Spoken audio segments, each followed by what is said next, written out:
Okay, good morning.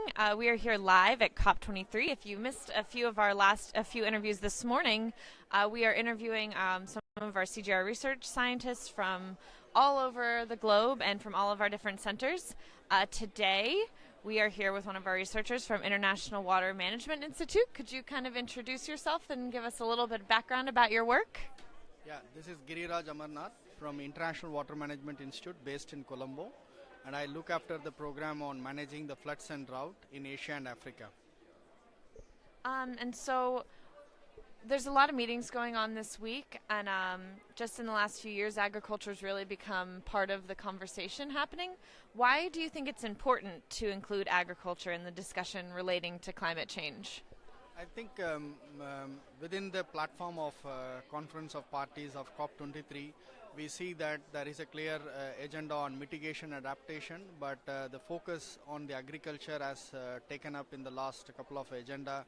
And we feel that if you look at the smallholder farmers in Asia and Africa, they are the clear attention to be looked at the climate change, growing extreme events of floods and drought, in terms of the agriculture commodity, their changes related to the landscape, deforestation and degradation.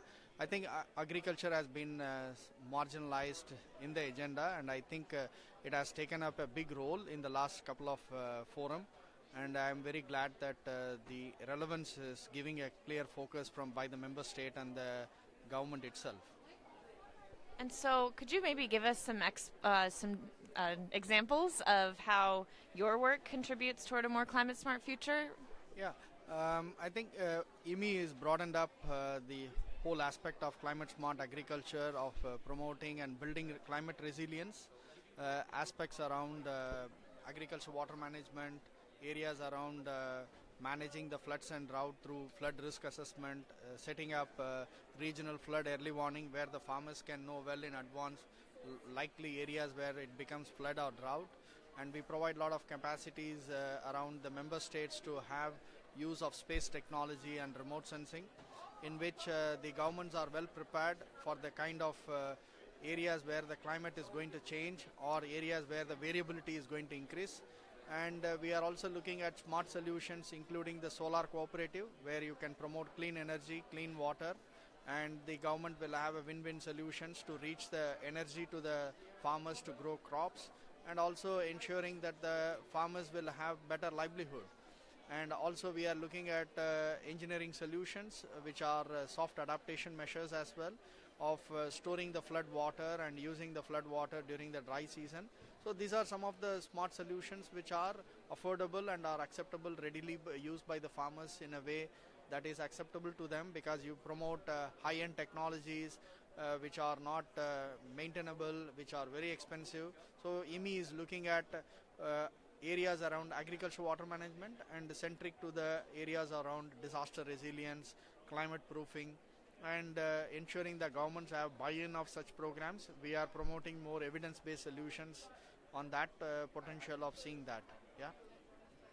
And could you kind of maybe tell us a little bit about some of the events you're involved in this week? Yeah. So this is my first event in COP as such, and we have been learning a lot of deliberations by the government itself, the pavilion areas by the government of India, by various countries including US, UK, the aspects from the European Union. So we are seeing that what is their positions in the climate change in regard to the greenhouse emission, aspects around how do you promote a national climate action plan. And I saw some of the plans that are developed by South Korea as well. It looks very interesting, and there is opportunity for our part of the region in Asia to downscale or transfer through South-South cooperation. So we have exchanged a lot of interaction with many of the member states. And the side event and the booth are also promoting new information, new evidence, so that we can take forward that to our organization and promote equally in our office, so that these informations are available to the government at one point of time, and they could able to use that and make sure that they are making a difference in the field. Yeah. And for agriculture kind of as a whole, what do you expect as an outcome from COP23? I feel that there has been a lot of relevance have been given on monitoring the emissions, who is emitting, whether it is in the developing region or in the developed region. Instead of looking at who is going to reduce the emission, we should look at more into providing some solutions for the last milestone, the societies and the farmers. So if we can promote affordable information, I mean affordable data and information that are available to the government, and as well as the governments are making a policy enabling environment, which are, I mean, the scheme, for example, weather index insurance scheme, where the government should take up in a larger role the schemes that are providing livelihood scheme like a watershed program. So many of the or the soil health card, there are various interventions are already available. The government need to take up such programs and see that there is a difference is happening in the field.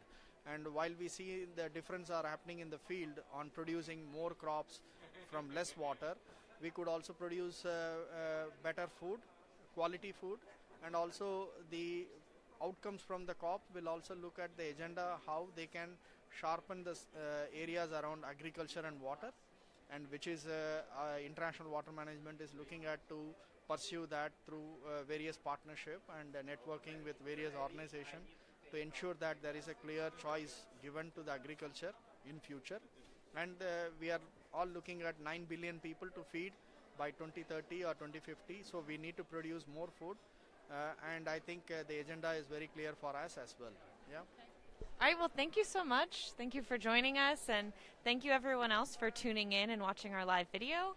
Make sure you check out some of our side events if you're at COP23. If not, you can watch them being live streamed, and check out our Twitter. We'll be tweeting live from all of the events. All right, thank you so much.